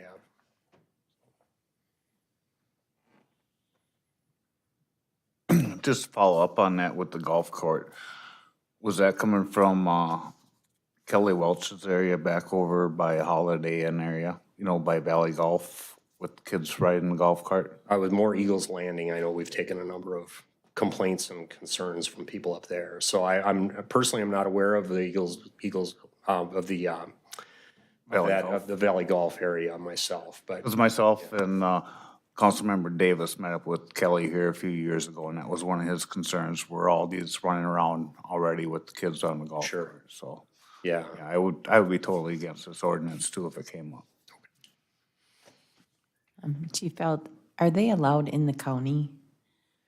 The county permits them on county roads, is that correct? If the state does and the county, I'm not aware of the county having a specific ordinance for it, but I believe that it's all the DNR rules have to be followed there. So it gets really confusing, and I'm afraid I'm not real good on it. It's like they can sometimes only be on the inside of the ditch, and sometimes they can only be in the ditches during certain times of the year so that there's no bird nests that they would be harming or destroying. There's certain roads that I think you can only cross at a right angle, and some roads that you're not supposed to cross at all. But So they're not allowed on the road in the county? I think there are provisions like on some of the county roads, I believe. I don't believe they're allowed on any county state aid highway, but just like a gravel country road or something. I don't think there's anything that prohibits that. I was just curious if we had any county roads in Wilmer that they would already be allowed on. The way I understand the ordinance and how the statute is written, that once you hit city limits, then the city rules would take over there. Thank you. You bet. All right, any other questions? Thanks, Chief. All right, thank you, and thank you for your support of the department. They're a great group working there. They're working very hard. They are ready for Rock and Robbins tomorrow. When they saw it was in the 70s instead of the 90s for set up, the smiles that appeared then. So they're excited about doing that event again tomorrow. So thank you. All right, thanks, Chief. Tom? Finance Director? Thank you, Mr. Mayor, members of the council. There we go. So the finance update, it works out well for me to stand here today. It's a little easier being the end of June marks our halfway point through the year. So 50% is an easy number to kind of gauge that off of. I just want to draw your attention to a couple numbers. We did get our first half property taxes, so that came in nice. We are still waiting on our LGA, which is the local government aid supplied to the state of Minnesota, and that is due to hit our account in July, I believe July 20th. So that you'll see it's only 3.22% for that line item. So that number will increase. When that does hit, that'll put us right over 50% of revenue for the year. So we're right on pace. That comes in two pieces, once in July and once in December, similar to property taxes where we get two payments for the most part, or the lion's share of our money. On the expenditure side of things, I just want to draw your attention to a couple of them. Like you'll see, the mayor and council is a little bit higher than 50%. The reason for that is the civic requests. We've paid out some civic requests, like for Willmar Fest. We've also paid out, that's the lion's share, is the Willmar Fest request and the Celebrate the Light. That payment has gone out, so it looks like you're ahead of pace for the year. But that's just a one-time payment, and it's not a recurring item. Another one is the information technology. I know our information technology coordinator orders all of our new equipment at the beginning of the year, so it looks a little high. However, that once again, that purchasing is done for the year. The next page, if we want to look over at the wastewater treatment plant, quite a few less line items to look at. I just looked today, that's at just under 33%, so 1/3. We've only received the first 4 months of revenue, and that number, the billing comes in from the municipal utilities. So that is right in line with 1/3 of the year. So I'm not very alarmed by that at all. And then on the expenditure side, we're significantly less than our anticipated expenses. In there are bond payments that are yet to be made. Our capital improvement transfers and payments have yet to be made, like our lift station 789. So those are some big ticket items and our road projects. So our expenses seem low. We just haven't made those large ticket items out of those funds yet. So nothing to worry about at this juncture. Jump down the next page. I believe in the packet, is it the investment activity, I believe is the next page. So that just gives you an overview of the investment activity through the second quarter from April 1st through the end of June. We had a couple investments mature, and then we also got some interest along the way, and we've made a few. We had to transfer some money into our checking account to make some payments, and then we also transferred out significant portions of money back once we received our bond for our improvements for 2024, and when we got our property tax payment from the county. So our ending value is just over $60 million. And then the whole portfolio is outlined on the next page, and it just goes in descending, or the maturity closest to us on top. The money market is very liquid. We can access those funds at any time. So those numbers are listed at the very top, but then we also have our investments that will be maturing starting in August all the way out through 2028. You'll see our 4M fund. I know Councilmember Nelson and I, we had spoken at the League of Minnesota Cities. We are utilizing them for our bond proceeds for our construction fund as well. And the third page on the investment side is just a 10-year history of what our interest and dividends received. So it just shows a little bit of a picture of where we're getting or how we're doing on our investments in dividends. These numbers are significantly higher than a few years back. Obviously, the interest rates are reflecting of that. Our money markets are paying over 5% right now, so that's the main driver for that right now. And then this last page, it just breaks it down by which institutions paid us how much money. So it's just a breakdown, once again, showing the same figure, the $690,000 year to date of where those monies are coming from. So that's the kind of the financial little snapshot of the city of Willmar. In other areas of the finance department, our payroll, we're continuing to work with human resources as well as creative planning, which is the new name of Bergen KDV, which is our payroll software and HR software company.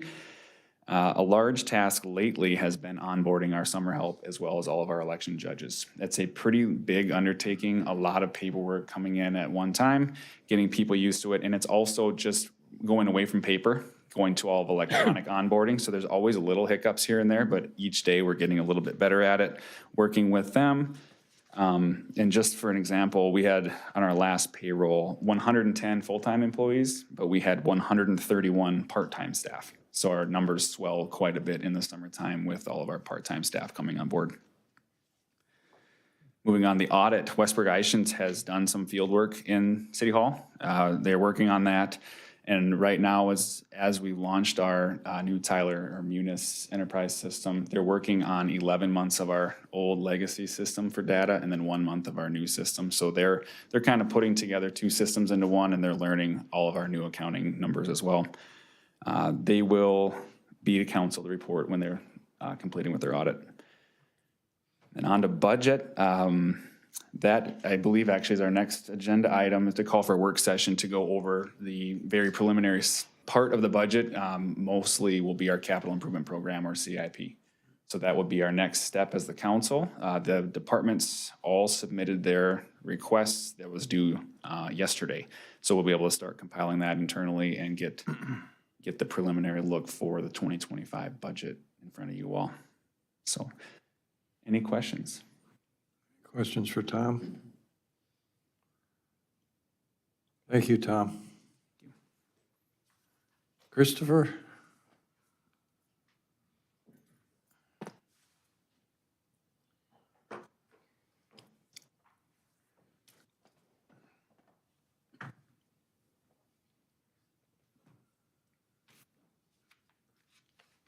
Okay. Mr. Mayor, members of the council, I'm very excited to kind of kick off the comprehensive plan with you all tonight. We've done a lot of work since you all approved us hiring the consultant, SRF Consulting, out of the cities. And our consultant came and she spent a day with us so far. She's familiar with the area, having family ties here as well. And we've internally met with the focus group. And so I'd like to go over some of where we are now and give you an update for the comprehensive plan. So we had a successful focus group meeting on July 11th. Our focus group members are Beth Fisher, Councilmember Carl Schultes, Corky Berg, our County Commissioner, Corky Berg, Daleen Munoz, Fernando Cano, which is a Planning Commissioner, James Miller, Jean Clean, Jonathan Marchand, our Chairman of Planning Commission, Michelle Morosky from KCED, Sarah Carlson, and Taylor Marcus. And this group has really proven to give us great feedback and got us to where we are today so far in the process, and I'm happy to share that too. So what is a comprehensive plan? I imagine for all of our engagements, I always would highlight exactly what the comprehensive plan is. And it is our guiding document for all city initiatives. It's the way that we can refer to for future development as well as budget requests and take a look at all of the topics that the city covers. So that's land use, parks, it is housing, how we are preserving our historic sites as well throughout the city. And land use is a large focus. So land use is, again, the general guidance about long-term vision. So our comp plan will take a 20-year look out. I'm just going to remind you that the last comprehensive plan we have that was been adopted, it was 2009. The planning department started to do an update to that plan in 2019. And I am happy to say that this time we are going to get it done. And so different land uses that we have are agriculture, residential, industrial, commercial, and recreational, to name a few. But what we use from the land use map will inform our zoning ordinance that needs to be updated, and that's our tool to implement the plan. Any questions? Okay. So we came up with a framework. We wanted to make sure that the comprehensive plan does three things. It establishes and guides cities' policies and decisions, combines city plans into one document, and to provide the basis for zoning and land use decisions as well. So oftentimes developers come to the Department of Planning and Development, and one of the finding of facts is, does it meet the comprehensive, or is it aligned with the comprehensive plan? And it's so important to do this plan possibly every 7 to 10 years to make amendments as we go. So I'm going to highlight 9 chapters. So our plan will consist of 9 chapters and an implementation plan. So this is one way that we'll make sure that things are actually get done and budgeted for. So the community profile, it is basically, it'll serve as a foundation for understanding the population in which we serve and understand the needs. Arts, culture, and heritage preservation. It'll outline strategies for promoting cultural activities, preserving historic sites, and enhancing the city's multicultural identity. Land use, it'll address the regulation of land within the city. Mobility, this is done in conjunction with the Safe Streets for All grant plan that we're doing. And this chapter will be updated in conjunction with that plan, and it'll definitely highlight all of the areas of concerns and planning needs that we need for mobility. Our housing, we do have a housing plan that was done, I think in 2018. That's more of a housing needs assessment. That plan would need to be done every 5 years or so to keep it accurate. For the housing chapter of the comprehensive plan, it'll examine the housing needs and include affordability, availability, and diverse housing options that we are lacking. And so we'll come out with some strategies to improve that if there's a need for policy updates or zoning code updates as well to make it easier to build. Question. Yes. What about the housing study we just did 2 years ago? 2 years ago, so not 2018. The housing study, it is, usually they need to be updated every 5 years. That housing study that was done, I believe KCED was a part of it, that will feed into it, but we are going to lay out and see what barriers the city has on development, and that will yield to any implementation strategies that we may find. The next chapter is economic opportunities. Taking a look at the chapters that we had as a rough draft, the one chapter that was missing was agriculture. And I think it'll be hard to do a plan without mentioning agriculture. And so we're placing it in economic opportunities. And so economic opportunities will identify key industries, employment trends, and opportunities for businesses to grow. The next chapter is natural resources and conservation. This is going to take a look at our assets, our natural assets. So from bodies of waters to plains, forests, wildlife, air quality, and coming up with sustainable strategies and practices for that. Parks and open space. It'll highlight the city's recreational facilities, parks, and open space. Includes plans for maintaining and expanding these amenities to promote public health, wellness, and quality of life. And the last chapter is, one of the last topics will be public facilities. And it'll ensure that these services or the services that we offer meet the needs and the future needs of the community. So those are our 9 chapters. We'll have an implementation chapter as well. And the implementation chapter will identify those key strategies that we can implement and then give us a term, either it's on the short list, medium, or long. And so that's like 0, should we do this immediately within the first year or 3 years? Does it look like we can push it out to 3 to 6 or longer? Christopher? Yes, Land use and development. yes. We've sold a lot of our properties in our industrial park, some large sales. Is there opportunities to pick up more land? There are opportunities to pick up more land. Mr. Mayor, you know, we have 11 segments for an urban growth area in which we could do orderly annexation for as well. And so there are areas that the county kind of gives us a buffer around the city where we can expand into. How much land do we have yet? Did you have any idea? For the urban growth area, there's quite a few thousands of acres. There is. There are. I can get you a specific number as well. Well, I just want to make sure we've got properties to meet the demands of the future. Yes, I agree. Tom? Yes. Yeah, I have a question about you wanting to buy more parkland now. The other month, you guys were looking at selling parkland. Now you guys want to buy more parkland? Well, I am totally confused on this now. I mean, you guys want to sell, you guys are preaching we got to sell this. Now you're saying now we got to be buying. Well, What is it? I just want to clarify, I did not mention that we have to buy.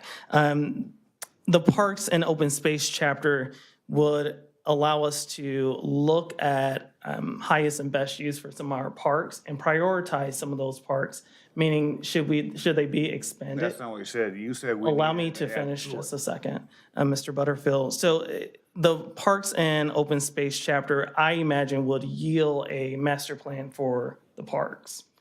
That plan should be immediately adopted and an appendix to the comprehensive plan. And so we should be thinking outside of the box about the current parks that we do have and expanding some of its programs or some of its space. So I'm not saying or proposing that we purchase property. Again, this is just the framework of the comprehensive plan, and the details will come later after we engage with the public.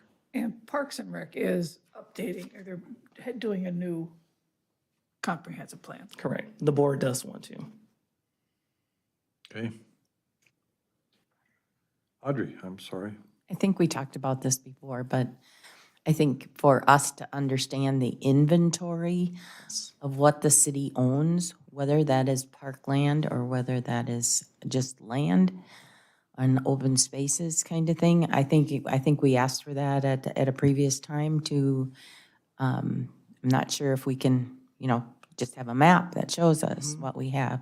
Because I would say there's probably some land we could sell and land we should buy. But we have not looked at that or talked about that or inventoried that. And so for me, I would appreciate knowing what we have as we look at what do we want to do, and maybe things that should be enhanced and things that shouldn't be enhanced. Absolutely, I agree with you. Once we roll out the land use engagement, that is something that will certainly be a factor, and I could always provide council members with that information ahead of time too. Any other questions on the chapters? Doesn't look like it. Okay. All right, so let's talk about public engagement. The plans in the past, we took a look at our plans from the 80s and the 90s and 2009. And what was missing was the public engagement, the people's voice in our plans. And so I mentioned for the month of July, we met with the focus group on July 11th. We released a press release today, and we're here. The open house we're scheduling is for July 25th, and I'll give you more information about that. And we'll be at Rockin' Robins as a pop-up on the 30th and on August 6th to make sure that we're collecting surveys and really hearing and engaging with the public. And so the main goal for this document is that it does not read like a research paper. It is not done in one office. It is done, but with Willmar. And so making sure that the people and the residents are a huge focal part of the plan. Just to go over a few things, we're rolling out a very robust public engagement schedule by scheduling 4 more days in August and having a day session and an evening session to make sure that we're capturing all residents or most residents. Those dates are August 8th, 12th, the 26th, and 29th. And then we'll be at other events such as the county fair on August 9th. And then welcoming week in September, September 14th. And then the other September and October, those dates and public engagement will look a little different. And that's where we're going to kind of lean on this body here, City Council, to kind of host us in each ward to make sure that we're speaking directly to your constituents. I know that was one thing that you all wanted to do. And so we'll take it on tour is what we're calling it for September and October, just doing public engagement, making sure that we're having a draft document that is socialized throughout the public. We're hoping to have this document as a draft, socialized with the public in the fall, and hopefully adoption sometime at the top of next year. So with that being said, we came up with the focus group and staff together.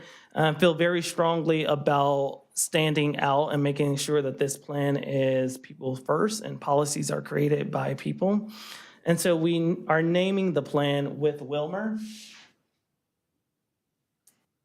with a logo and the name. So the name is simply, it is a plan that's done with the city, not for the city and its residents, but it's done by the residents. Our open house is July 25th. The day session starts at 11 to 12:30. The evening session is 5:30 to 8 p.m., and that will be taking place on the second floor of the Willmar Public Library. And the main thing about the open house is come and go. So we'll be presenting like every 15 minutes, depending on the crowd, just a brief, but the main goal is to do some interaction around the visioning of the city for the next 20 years. So with that, I will stop and stand for any questions that you may have. Questions? You covered it all, I guess. Okay, I'm good with that too. All right, Thank you for your time and thanks for approving SRF. thank you. I like the logo. Okay, I'll pass it down. Use that. I thought that's why we went with the other logo, because there's too many other old logos floating around. All right. Thank you, gentlemen. Leslie? Good evening, council, mayor. Tonight, I'd like to ask that we schedule our capital improvement plan meeting for July 29th, Monday, at the Willmar Auditorium. It was part of our capital, or our budget calendar that was presented and approved to you May 20th, and so staff has been working on their capital request and such, and so we'd like to sit down with council and review those and to try to finalize where our capital budget's going to land first before we put that information then into our final budget information. Any questions on that? We need a motion to establish the special council meeting. for this. Yes, it would be a special council meeting. We got a motion, we got a second, discussion, Audrey? Just clarification, are we only going to talk about budget at the council meeting? There won't be any agenda items? No, there may be some agenda items. That's why it's going to be a Separate special from council the- meeting. We've got some things in the works that I can't talk about at this time. No, But that's we are fine. working on I'm it. just seeking clarification. So part of it will be a council meeting and part of it will be a budget workshop. No, we're just going to make it a council meeting with the, working on the CIP. Doesn't have to be a council workshop. It can just No, be. I understand, but we're going to Okay. do the same dialogue. And we're going to have the opportunity. It's not as formal usually Yes, to talk about the CIP. yes. Okay, thank you. And this will be 6 PM at The Willmar Auditorium. See. Okay, Moratorium or the? MUC. MUC is the auditorium. Willmar Utilities Auditorium. Okay, I was thinking City We Auditorium. know the auditorium as the Memorial Auditorium. So this is taking the place of the first one that we missed. Sure. Supposed Yes. to meet twice. yep, Yes. Okay. all right. Any other questions? Roll call. Councilmember Schultes, Aye. Fagerly, Aye. Osmus, Aye. Butterfield, Aye. O'Brien, All right. Osk, Aye. Nelson, Aye. and Davis. Aye. 8 ayes, 0 noes. Motion passes. Any community pride announcements? Audrey? I just want to give a shout out to Pablo. He did a nice job serving on the panel discussion down at the League of Minnesota Cities Conference in Rochester on building committee and community and fostering belonging. And I enjoyed listening to him, and it was fun to watch the other people in the room to hear and ask questions about what we're doing here. And I just want to say thank you to him and how lucky we are to have him. So. I agree. We are lucky to have Pablo. Yes, Julie. A couple of weeks ago, I briefly mentioned that the Destination Playground was going to be doing their 7-year assessment and rebeautification, you could call it. So Public Works and Park and Rec have done a walkthrough. And right now, they're going to be looking for volunteers to do some repainting, some of the artwork, possibly replacing some of the boards. They're looking at late summer, early fall, probably right after school starts. They'll be shutting down the playground for a week. And they're also going to be opening up picket sales. They're thinking that they will be selling approximately 1,000, possibly up to 1,400. They'll be doing the whole outside of the Destination Playground. Willmar Area Community Foundation will be coordinating it.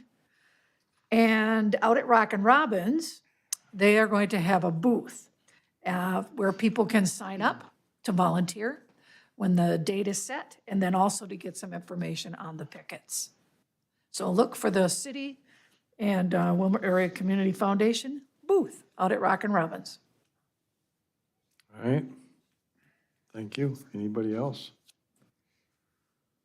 If there's nothing else, we're going to adjourn to a closed session.